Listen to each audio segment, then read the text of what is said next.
Hello, welcome to tonight's episode of the Black Lives Matter radio show. It is Valentine's Day, and this is actually the first of two podcasts that we'll be doing this evening. Black Lives Radio will be followed by Women Who Make Us Wine.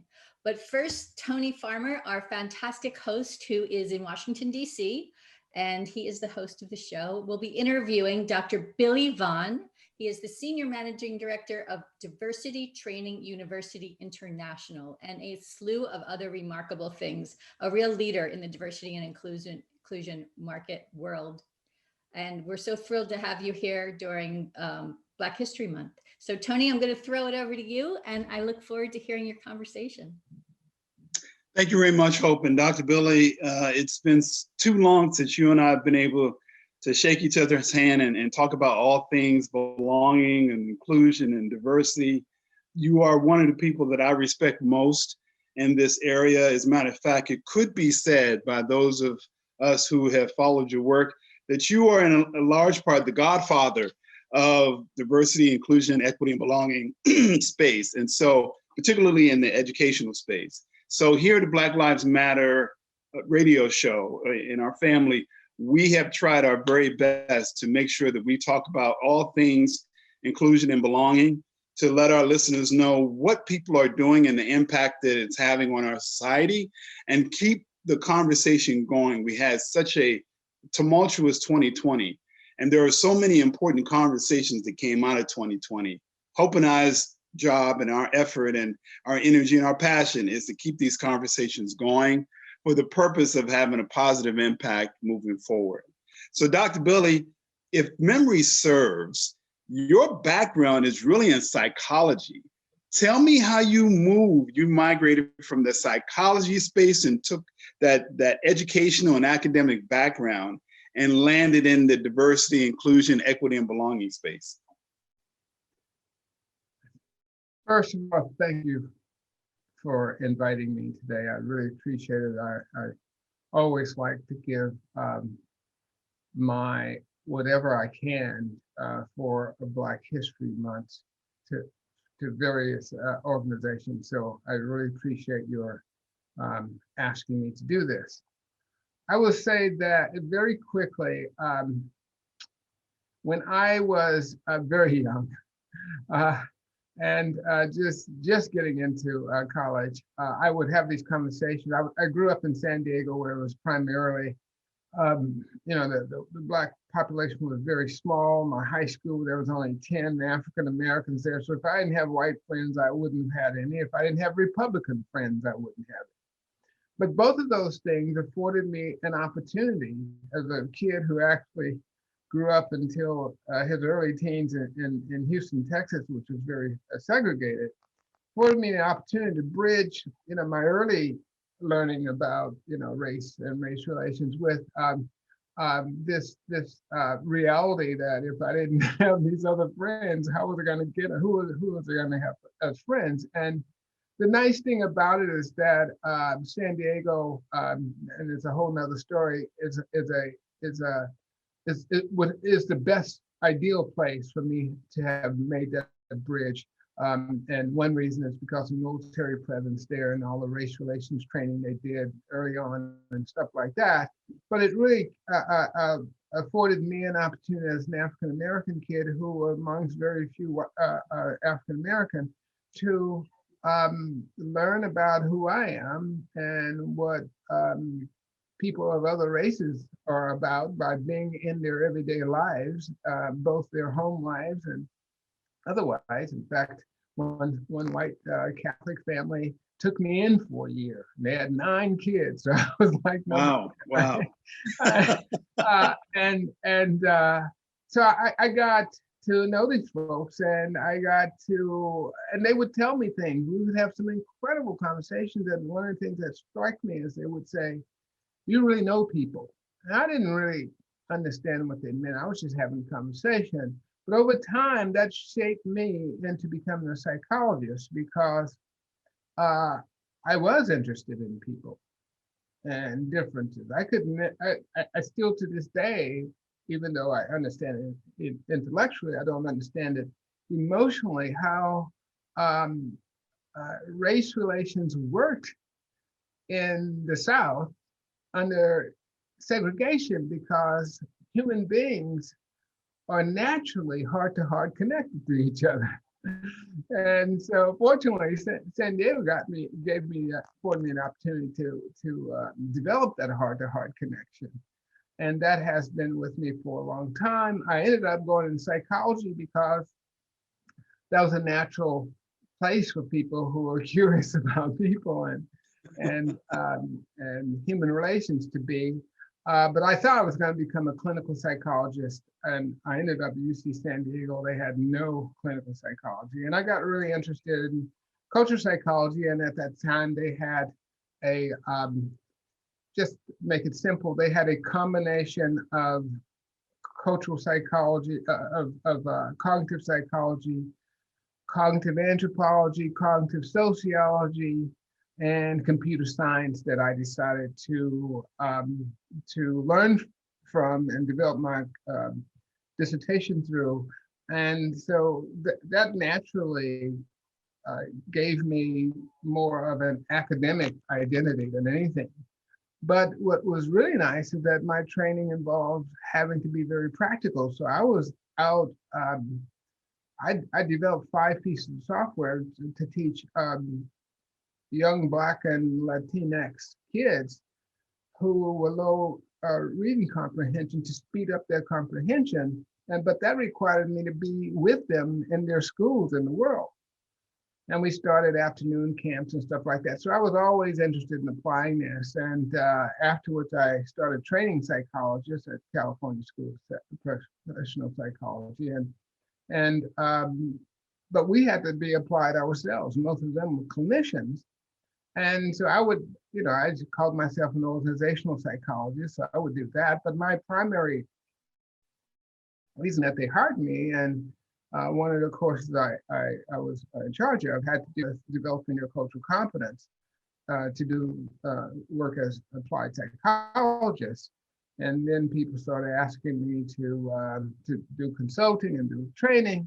And then at some point, me and that institution, we had 2 different consciousnesses about the world. So we both went our own way, right? Right. I was at the end of my contract, and so they were just happy that I left, because I was happy to be going. And prior to that, I had developed a program in a exchange program with a prestigious university in southern Sweden called Lund. And I was literally there most of the time for 10 years. And wow. California School of Professional Psychology paid for everything. So I was just there basically supervising the and I did some online instruction with my students in the United States.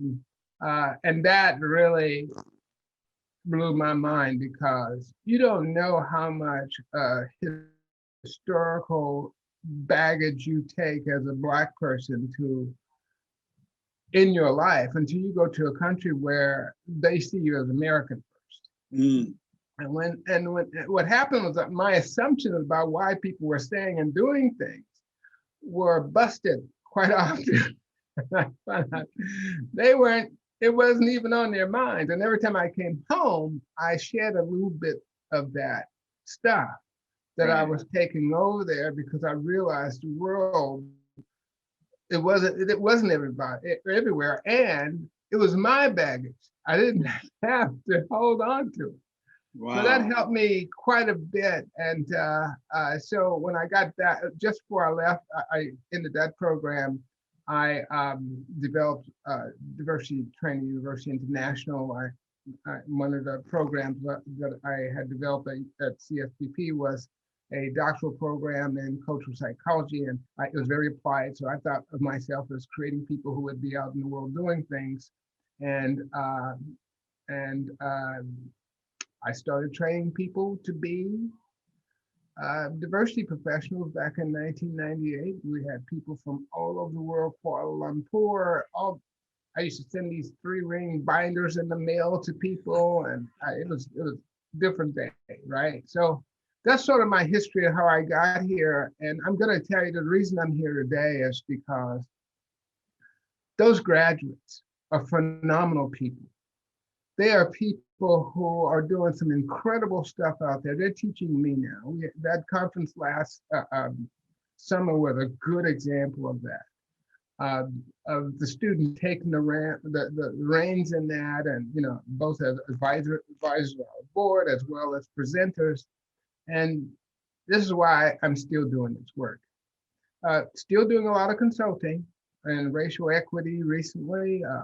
I'm very well known in cultural competence work. We have our own organizational inclusion and equity toolkit that we use that's very popular. So got a book coming, another book coming out really soon on how we train people to transform organizations, essentially. So I'm excited to be here. Excited to talk about the work.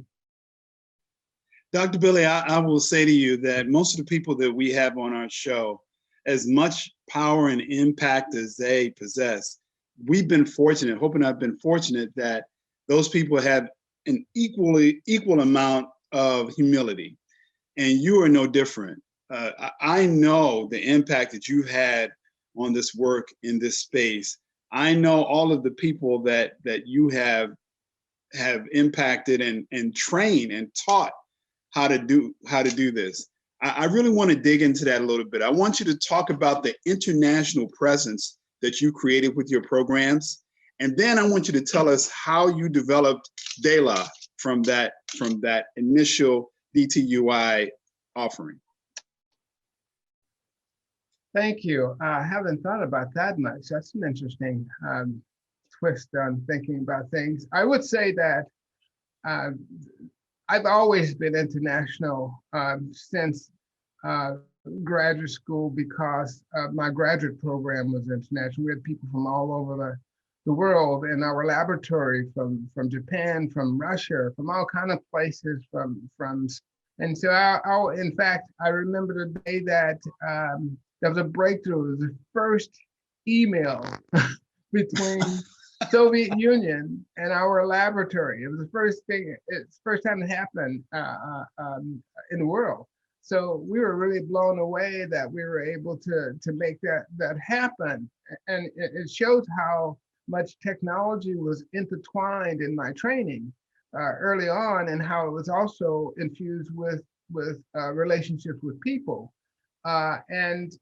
So I brought that into my work, and did not want to have it so focused on what it's like to be an American, and what race relations and cultural diversity means in America, so that I can infuse that into the training for the American as well. And what's come out of that are some interesting things. One is the partnership we have with an outfit in India who had gone through our training. So we want to offer it in India. So is there a market there? Well, it turns out we're approaching our 5th year of offering that program over there. And I'm going to tell you, they taught me a lot about how to do international partnerships, because I thought I was an open guy and I was tolerant. Those cultural differences challenged the heck out of me. And negotiating the partnership and negotiating what business is like and monies and all those type of things. And now I understand it much better. But I had to lean into my stuff to make me get out of my own way to make the partnership work. But my background allowed me to ask the question, what is cultural about the stuff that's going on between me and my partner? And in doing that, I've transformed in the relationship. Hopefully they have too, but I certainly have transformed and understand Indian culture a whole lot better. And we have others like Norway. We're starting something up in Norway right now. That's an easier one for me, of course. And looking like Australia as well. So my work has always been influenced by my desire to make certain that our graduates, no matter where they are, have a much broader understanding of what the work is about and how to apply it in an international context. I think that you could say to people who are dealing with the racial inequities that still exist in the United States, how do you take international experience and weave it into the message that you deliver to the people who are the African Americans and the people who do DEI work in the States? How do you embed that message, that international process of, hey, what's my baggage? What are the things that I actually have to navigate culturally? And how do I weave a message through that? When you're teaching those of us who are states born and states experience, how do you weave that message in when you're trying to teach this in this space? That's a really good question. You asked me some great questions, Tony. I appreciate it. Coming from you, Dr. Billy, that makes me feel really good. Great. Well, two things come to mind. One is I use my own experience. I just use my own experience in the classroom. You know, our instructors cannot be instructors if they're not practicing this. You know, some programs, they have folks who are basically technicians who are training folks. Our people have to be out there doing the work. And so we need to bring that practical experience in it. And I try to hold myself as a model for that. And by that, what I mean by that is what I try to do is use my experience in other cultures and how I've been challenged by them to help people understand two things. One is that you gotta always ask the question, what's cultural about this? When you're dealing with somebody who's different, who presumably of a different culture than you are.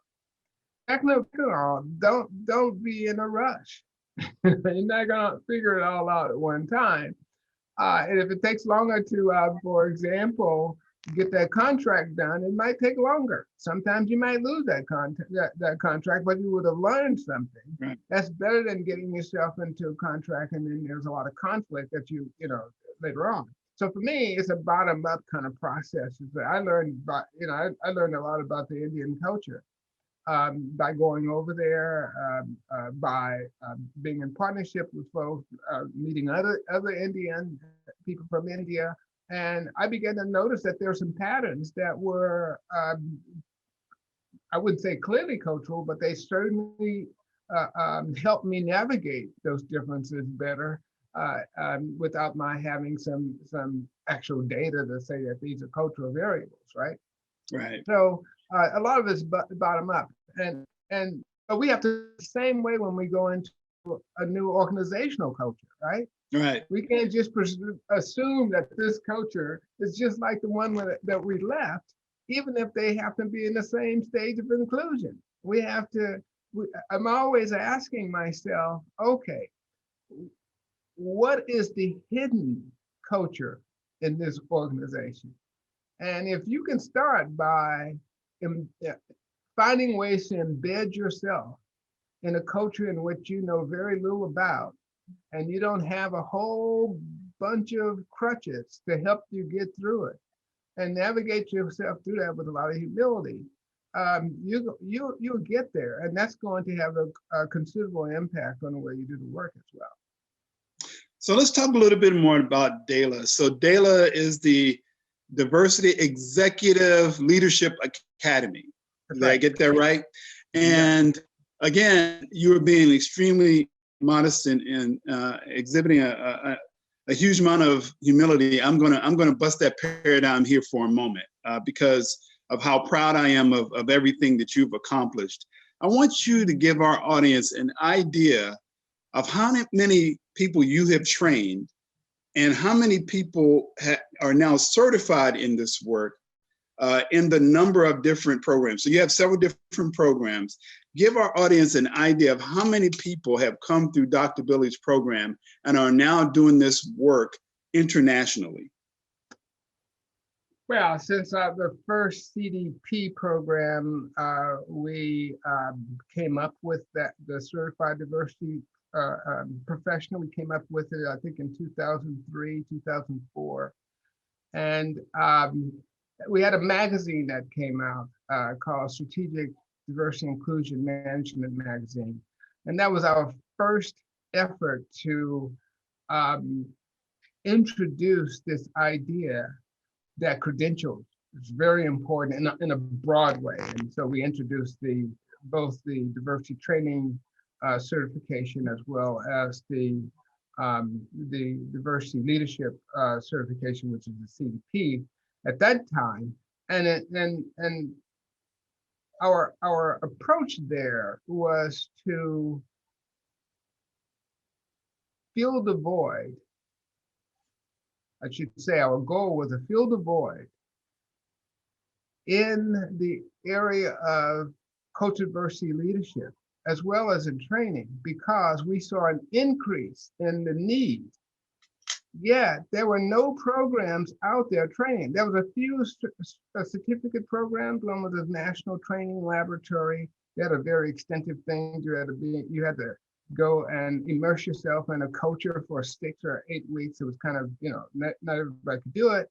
And they had a couple of smaller certificate programs, but nothing. What I thought was people really needed skills. They didn't need to take a test. They didn't need to develop an academic report or a kind of a senior thesis at the end or perspective. They needed skills that they can use. So that's why diversity training started off, because I realized a lot of people were making mistakes as a diversity trainer, and it was getting these companies in the court. Right. So what is that they're doing? They're trying to do all the right thing. They got their heart into it. I got some great stories. I won't go into in detail right now, but these people are well-intentioned. They just weren't very well trained. So right. We developed the facilitation training as well as the training, design, and development courses or programs, so that people can do this stuff in a competent way. And I thought I had a pretty good recipe for how to facilitate things in a compassionate way without colluding in the things that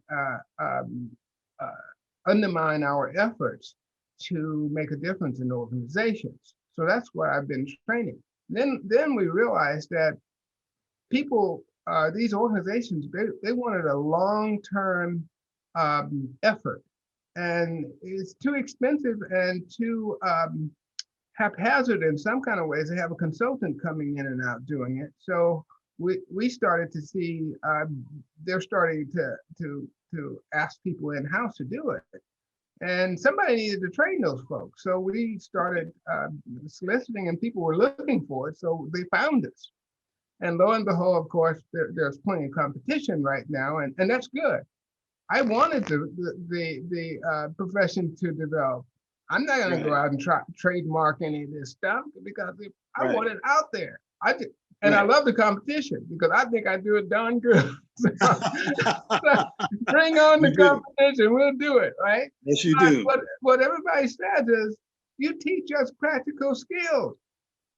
Mm-hmm. I know how to talk to the leadership. I know how to develop a case.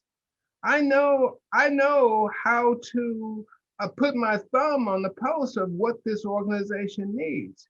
I know why I can't get any further than I want to because of my understanding of the organizational culture in the way in which you taught me. I had a couple of really incredible handwritten cards that were given to me recently, and they just make me want to weep, because these graduates, they really get it, and they tell you about how empowered they feel. Yeah. The discussions with these high-level people, and those high-level people are sitting back, listening, and want more afterwards. And that's how we want people to be out there. We don't want people to end up losing their jobs because they did something that they weren't aware that they were even doing it at the wrong time in the wrong place. Right. And I tell them about my own mistakes so I can help them avoid them and others' mistakes as well. So I think those are some of the keys. So since 2003, of the certified diversity practitioner, the certified diversity executive, and the certified diversity recruitment, how many people do you think? How many individuals do you think? Can you even count? Yeah, there's a counter on our site, and I think it's a little outdated now, but I know that we have over 2,000 2,000 people. CDPs. 2,000 people trained to have these conversations in organizations across the globe. Absolutely. I just needed that said. Right? I just need people who are listening to you and trying to get into space to understand your commitment to making sure that people have credentials in this space. That's right. And mind you, we have more CDTs, certified diversity trainers, but I just remembered the certified diversity professional much better because we've had the CDT much longer. So yes, but I don't really keep track on that, but I have people who that's their job to keep track of that. I am. Anybody who's listening to this can tell that I have a bias toward Dr. Billy and his work, and that I am a huge fan, and I've been impacted. And I went to the first or second conference that you had, and very proud to have participated in the one you had in 2020, given COVID. Give us a little bit of how COVID impacted you and your work in 2020. Well, it's mixed. Number one, I can tell you that 2020 was a banner year for us. Okay. We made, from June to July, all the way up to October, we had more people looking to be certified than we could. I have to tell you that we thought, so we almost didn't keep up with them. I mean, we had a couple of people just left, right? Right. Because we didn't have any way to predict the number of people who want to get certified. And I have to admit, we weren't completely satisfied, but we recovered very quickly because we have the infrastructure to do it. It's just that when you go from getting,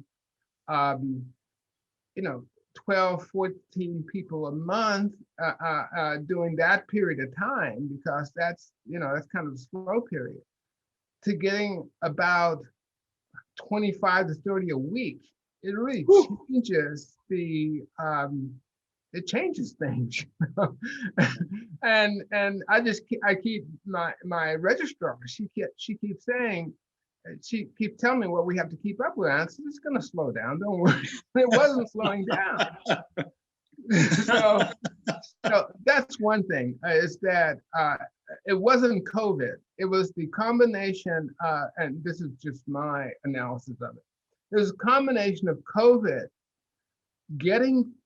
and Black Lives Matter protests, coming at the same time where people were sheltered in place. So many of us could not we couldn't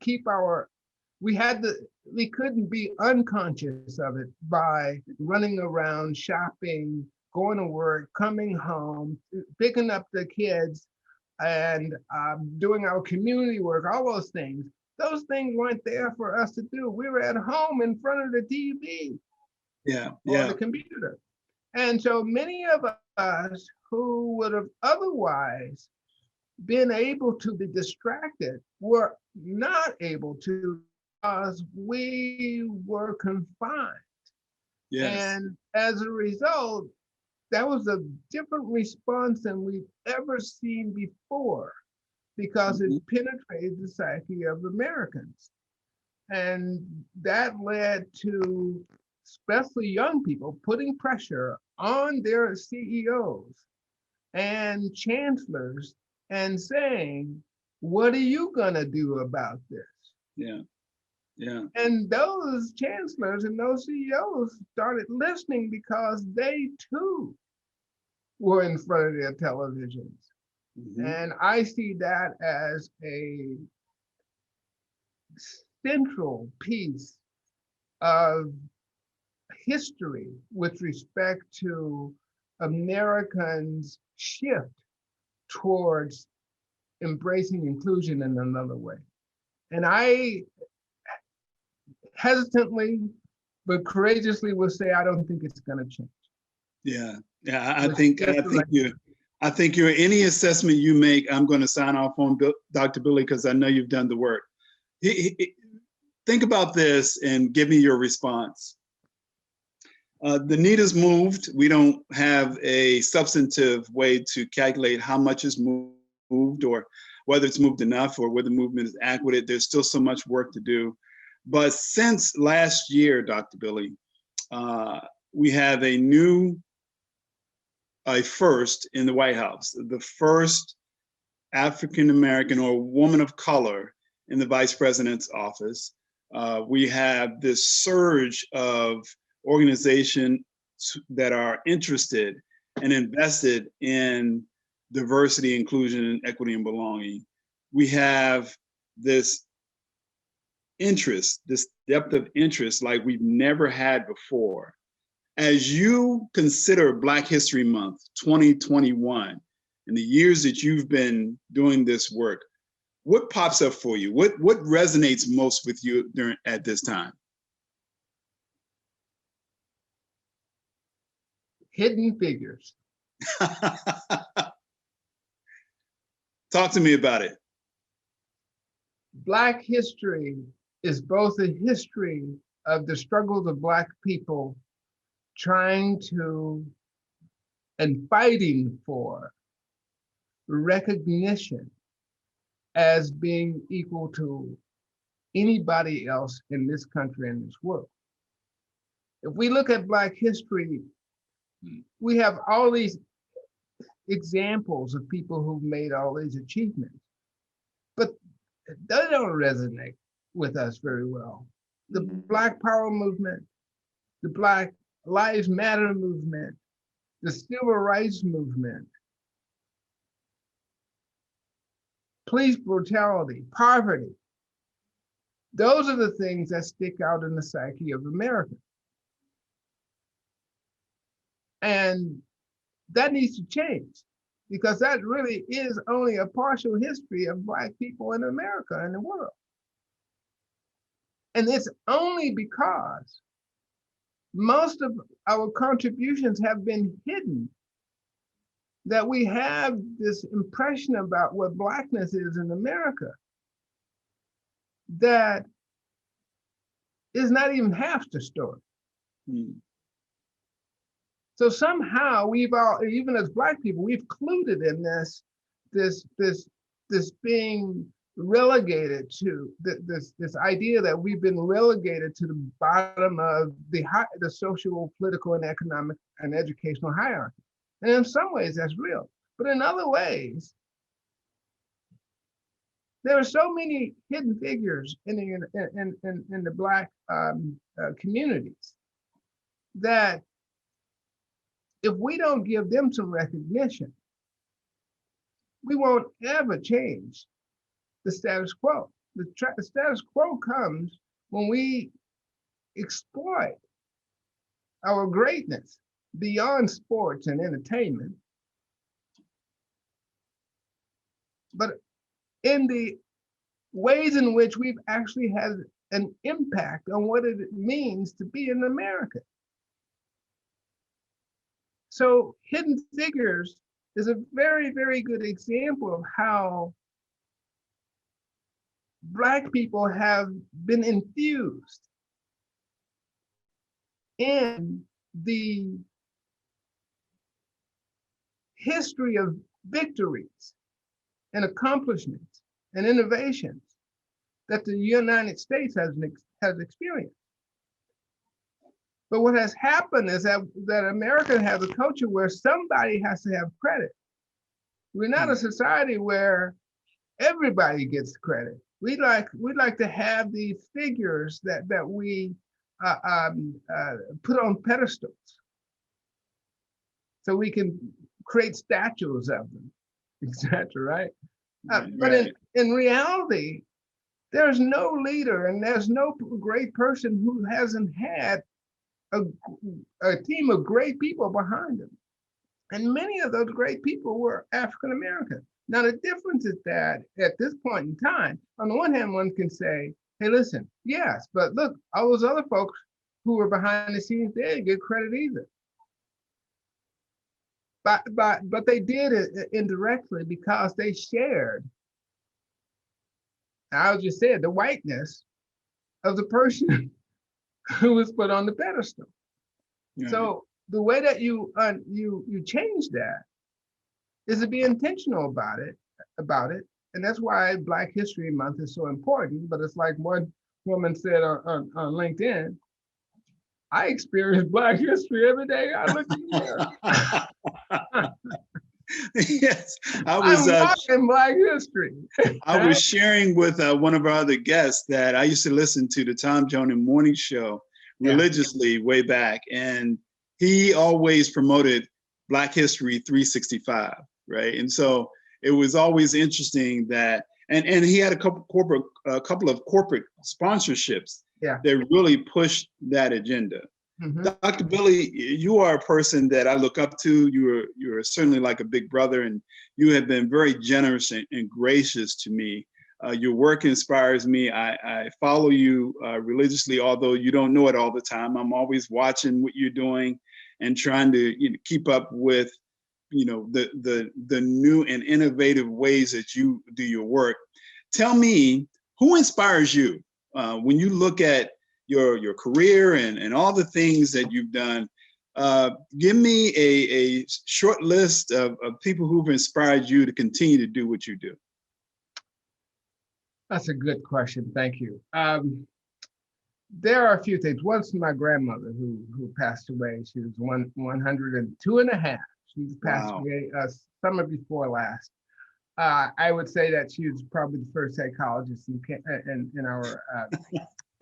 our family. She was my mother's mother, Annie Boswell, from Louisiana, but lived in Houston, Texas. She is a very, very compassionate and very soft-spoken woman with a lot of presence, and I really appreciate her. Another, after I moved to San Diego, was a neighbor who lived across the street. We called her Ann Barber. She was we were just close family friends, and we used to play with her sons, and she was an educator. Originally from the East Coast, one of the probably the first Black Republican I've ever met. But she was in Jack and Jill Club, Boy Scouts there. I mean, she was very, very active. And she, I couldn't read very well when I came from Houston because I was undereducated. And she told me, she goes, "You're smart. You're one of the smartest people I've met." Wow. And I was blown away because I didn't see myself as smart, right? Right. But she was able to see something that I couldn't see, and that was very helpful to me. So I dedicated my dissertation to her. But after that, I mean, one of the best books that I've ever read, and I still read it every now and then, is by Taylor Cox on multicultural organizations, written back, I think, in 1991 or something like that. And Taylor Cox was one of the first ones who says you have to think about doing this cultural diversity work from an organizational change perspective. Now, basically, how he influenced the emergence and development of cultural diversity profession is that he, in his work, he talked about, it was like in a circle of circles, right? Mm-hmm. He talked about these elements that you need to transform organizations. And they have today become our best practices, like things like, you got to get the leadership on board. Mm-hmm. You got to do an assessment. You got to have practice of like diversity training, etc. But he didn't have, that was his framework, but I couldn't see in it where his organizational change framework was. So in my trying to find out, understand how this could help give us insights into organizational change from a culture diversity perspective, I developed what I refer to as our stage model of inclusion and belonging, which shows the stages through which you become more inclusive and what needs to happen at each one of those stages. First, how you assess what stage you're in, but then what needs to happen at each one of those stages in order for the organization to raise its bar to get to the next higher level, right? So he was very instrumental in that. And then one of my early mentors, she just retired, is Judith Katz, who's with the Khalil Jameson Consulting Group for 25 years, something like that. She was a partner there. And Judith, I would call her up on occasion just to figure out how to do a lot of this consulting stuff. She always gave me her time.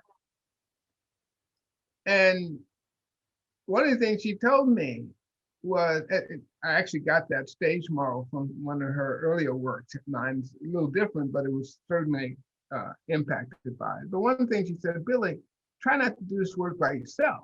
She says, you learn, you're going to get a lot farther when you partner with people, because right. You can only do so much by yourself. So right. She was very helpful in that. I wish I had always taken her advice to the maximum, but I did what I could. And she actually right. edited some of my earlier works and stuff like that. But so I can tell you that those are some of the mentors I remember that comes to mind. Dr. Billy, my grandmother used to say to me that it is best to give people their flowers while they can smell them and they can enjoy them. And I want you to know the impact that you've had on me, just understanding all of the things that I can help people in terms of raising their awareness and give them tools to work with. I got a call from a good friend of mine who's just been promoted, just got a position as the head of her diversity and inclusion department last week. And she said, Tony, what do I do? Right, and so we sat down and talked, and I opened up my Dr. Billy book of diversity, equity, inclusion. And I said, okay, first thing you have to do is you have to determine how much support you're getting from the leadership.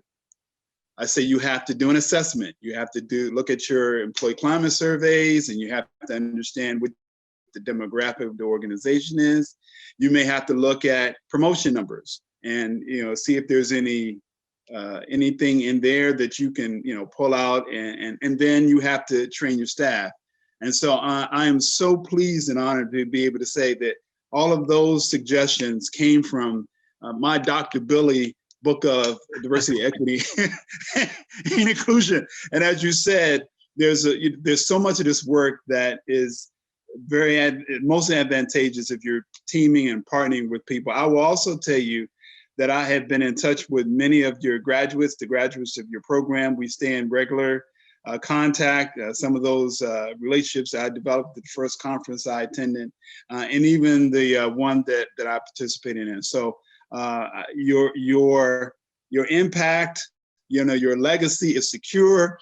People who have worked with you, that you have mentored and trained, are still holding up the banner strong. That's great. Dr. Billy, we have a tradition here on the Black Lives Matter radio show.